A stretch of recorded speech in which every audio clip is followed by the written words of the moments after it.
Inggris menjadi negara yang memiliki banyak bangunan atau proyek yang mengagumkan. Tidak dapat dipungkiri bahwa bangunan di Inggris menjadi daya tarik tersendiri bagi setiap orang yang melihatnya. Terdapat sejarah di balik setiap bangunan atau proyek yang diciptakan. Salah satunya adalah terusan Manchester yang dikatakan menjadi proyek terhebat pada tahun 1800-an. Apa saja yang akan kita bahas? Inilah videonya.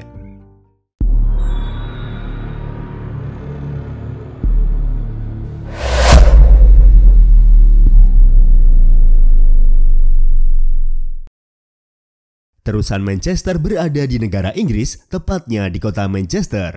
Dibangun pada tahun 1887 dan dibuka pada tahun 1894 oleh Queen Victoria, terusan ini memiliki panjang 60,2 km, lebar 14-24 km, dan kedalaman sekitar 9 meter.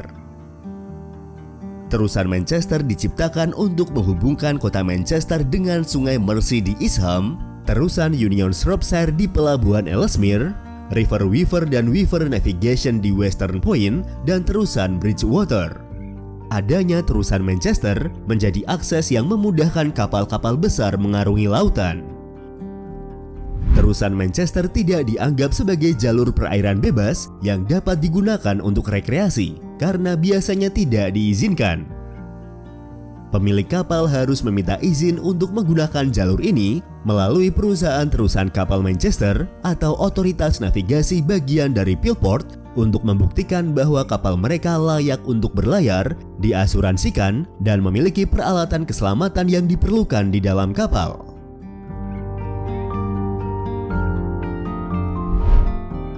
Perbukitan Lancashire yang mengelilingi Manchester menjadi perbukitan subur dengan iklim yang sedikit lembab, sehingga menyediakan kondisi optimal untuk pemrosesan kapas di wilayah tersebut. Kapas mentah menjadi komoditi di Manchester yang mampu diimpor ke dalam negeri, terutama dari ladang kapas Amerika. Pabrik-pabrik di selatan Lancashire menjadi daerah pemintal benang dan penenunan kain besar. Berkembang pada masa revolusi industri, ketika Duke of Bridgewater membuka terusan Bridgewater pada tahun 1761.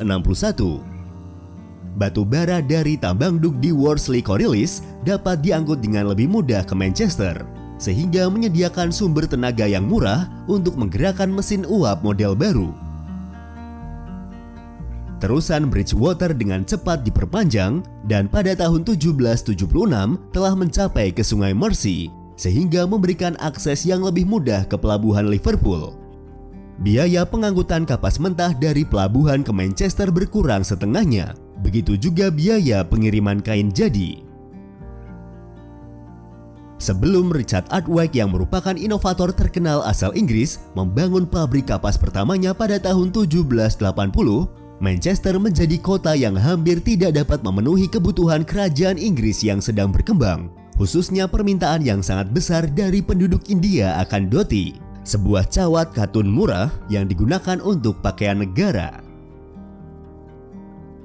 Terciptanya terusan atau kanal yang dibangun meningkatkan produksi yang dicapai oleh pabrik-pabrik baru, membuat Lancashire mendapat gelar lokakarya dunia dan Manchester dikenal sebagai Katonopolis. Manchester menjadi kota yang berkembang pesat dan fenomenal pada pertengahan tahun 1830-an, hingga kota ini dikenal luas sebagai kota industri terbesar di dunia. Selain membuat mesin yang dibutuhkan untuk pabrik kapas, perusahaan teknik di Manchester melakukan diversifikasi ke manufaktur umum. Pemutih dan pewarna yang dibutuhkan oleh industri kapas melahirkan industri kimia besar yang secara bertahap menyebar ke seluruh wilayah. Industri membutuhkan pembiayaan sehingga bank dan perusahaan asuransi berbondong-bondong datang ke Manchester untuk menyediakan layanan yang diperlukan.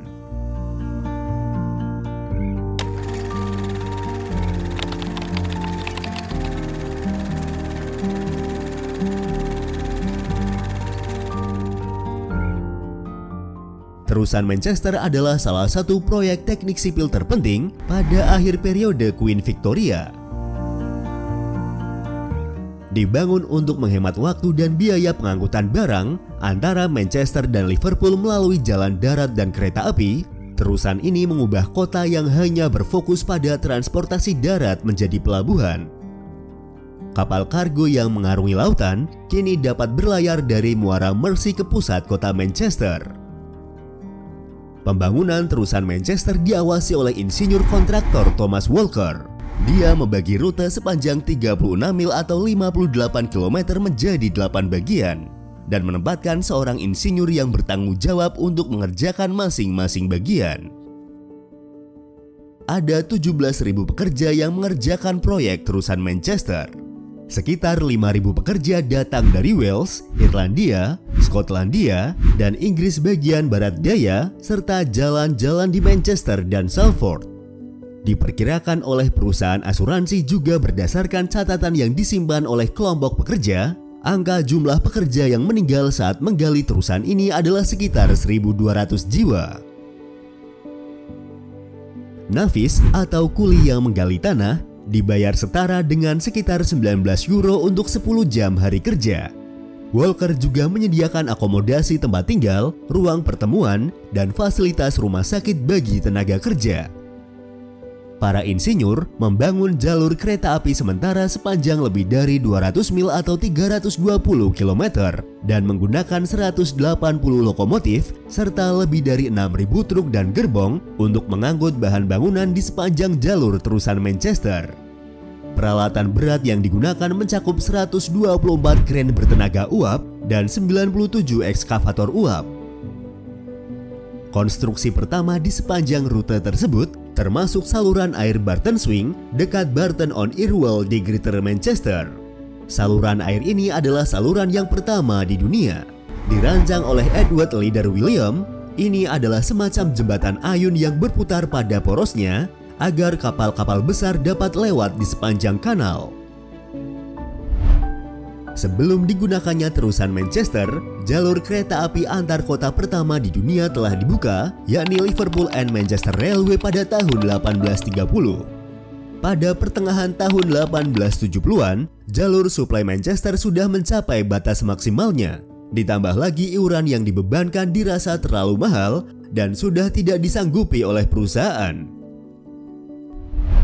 Pada awal tahun 1891, perusahaan telah kehabisan uang dan hanya separuh pekerjaan konstruksi yang selesai. Mereka terpaksa mencari bantuan keuangan dari Manchester Corporation untuk menghindari kebangkrutan. Dana yang diperlukan telah disetujui dan dikeluarkan oleh korporasi pada bulan Maret tahun itu untuk menjaga prestis kota. Terusan Manchester akhirnya mulai diisi air pada bulan November tahun 1893 dan dibuka untuk lalu lintas mulai tanggal 1 Januari tahun 1894. Setelah 6 tahun pembangunan dengan rata-rata tenaga kerja 12.000 angkatan laut, total biaya akhir proyek mencapai lebih dari 15 juta euro atau setara dengan sekitar 1,5 miliar euro saat ini. Ratu Victoria secara resmi membuka kanal tersebut pada tanggal 21 Mei tahun 1894.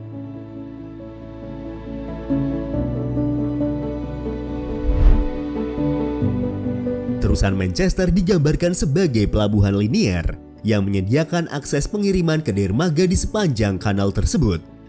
Terusan Manchester dikenal juga sebagai Big Ditch karena besarnya ukuran proyek pembangunannya. Selain sebagai saluran air, terusan Manchester memiliki 7 jembatan jalan ayun, 5 jembatan kereta api tingkat tinggi, dan 4 jembatan jalan raya tingkat tinggi. Karena teknik pembangunannya yang baik, terusan ini memungkinkan kapal-kapal laut untuk menavigasi jalan mereka dari Laut Irlandia ke jantung industri kota Manchester. Terusan ini juga masih merupakan jalur air yang berfungsi, meskipun jumlah kapal yang berlayar dari Muara Mersey ke Salford Quays telah menurun. Adanya terusan Manchester mengubah Manchester menjadi pelabuhan tersibuk ketiga di Inggris, meskipun kota tersebut terletak sekitar 40 mil atau 64 km ke daratan. Terusan ini membantu menghasilkan pendapatan selama lebih dari setengah abad setelah dibuka. Pada tahun 1895, kapal yang masuk ke pelabuhan Manchester membawa sekitar 1,4 juta ton kargo per tahun. Angka ini mencapai puncaknya sekitar 18,6 juta ton pada tahun 1955. Dari sisi perekonomian, terciptanya terusan Manchester meningkatkan perekonomian lokal dan membantu menempatkan Manchester di peta sebagai salah satu kota terkemuka di negara Inggris. Saat ini, terusan Manchester dikelola oleh Pillports. Meskipun tidak sesibuk dulu, namun terusan ini tetap menawarkan solusi pengangkutan barang untuk Inggris dengan beragam komoditi seperti hasil hutan dalam jumlah besar, logam, dan hasil pertanian.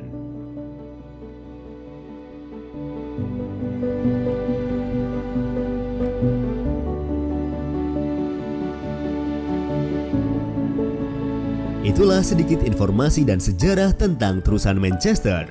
Terima kasih sudah menonton dan tunggu video dari kami selanjutnya.